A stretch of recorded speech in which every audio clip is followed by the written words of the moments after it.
The numbers mission. What do they mean?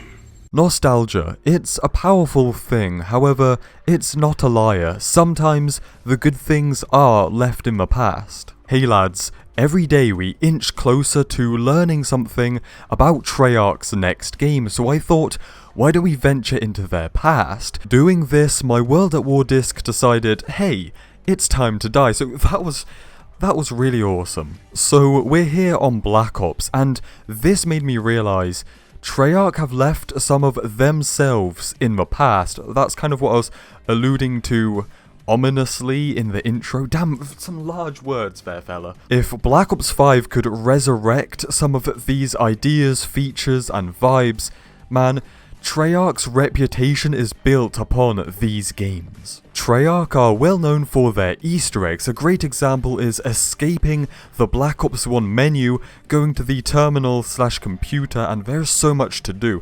Looking at the Pokemon 4chan. Hey, we don't judge here, fellas. Now, do you remember death cards? If you do, congratulations. If you don't, death cards were these collectible items in COD World at War and have never been a thing since. 12 years, that is insane.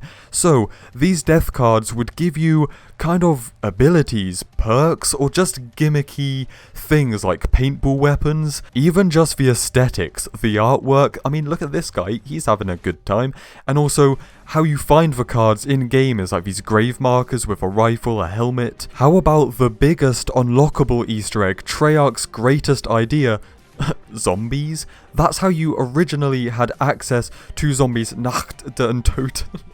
You have to do it, fellas. You have to do it. Nacht und Toten was originally unlocked just by completing the World at War campaign. It was a hidden mode, an Easter egg, if you like. Then moving into Black Ops 1, you unlocked, I was about to say classified, Jesus, fellas, 5 as a bonus zombies map, and then after that, that tradition kind of went away. So some of these things, you'd love to see it come back. You know, death cards, are they the biggest deal? No, I just think they're pretty neat, and maybe you should get some kind of reward for completing the campaign, whether it's a bonus zombies map, even if it's just a zombies or multiplayer camo.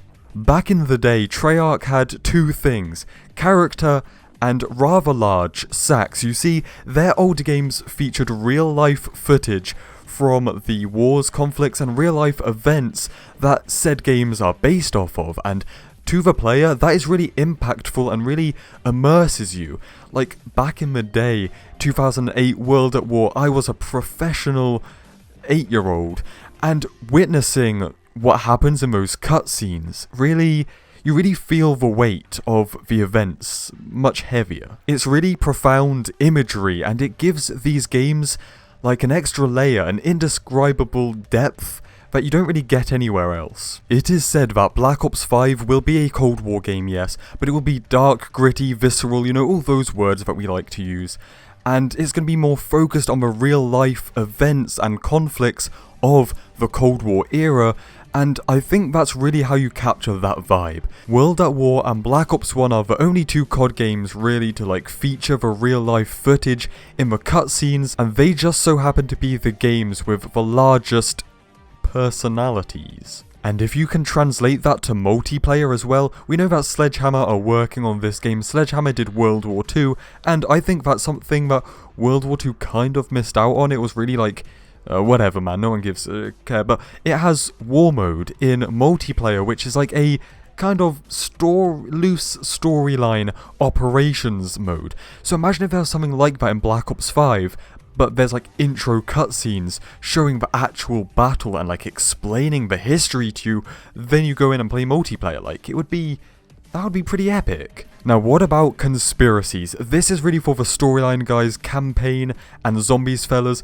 Seriously, the like conspiracies and links back in the day is just so interesting. For example, Doris, you know the thing in the Flytrap Easter egg, that like monolith thing outside the map that you shoot, that is like from the Dieglach conspiracy, where it was like this gateway thing in Germany that looks like that, or Poland, and it's like supposedly a UFO would come out of it and stuff, you know, like, it just plays on those conspiracies stuff as well. The entirety of the Black Ops campaign, you know, Mason, my boy, is getting brainwashed. That is based off of the conspiracy of MK Ultra, of the Americans, the like CIA, taking people off the streets and like trying to control their minds with experiments and stuff. Like there's really interesting stuff, and a lot of Zombies originally and the Black Ops campaign was like based off of that stuff. The references, the storyline, it's so interesting, and you would love to see it again. So there you have it, fellas. I really hope with this game Treyarch releases their inner Treyarch, and just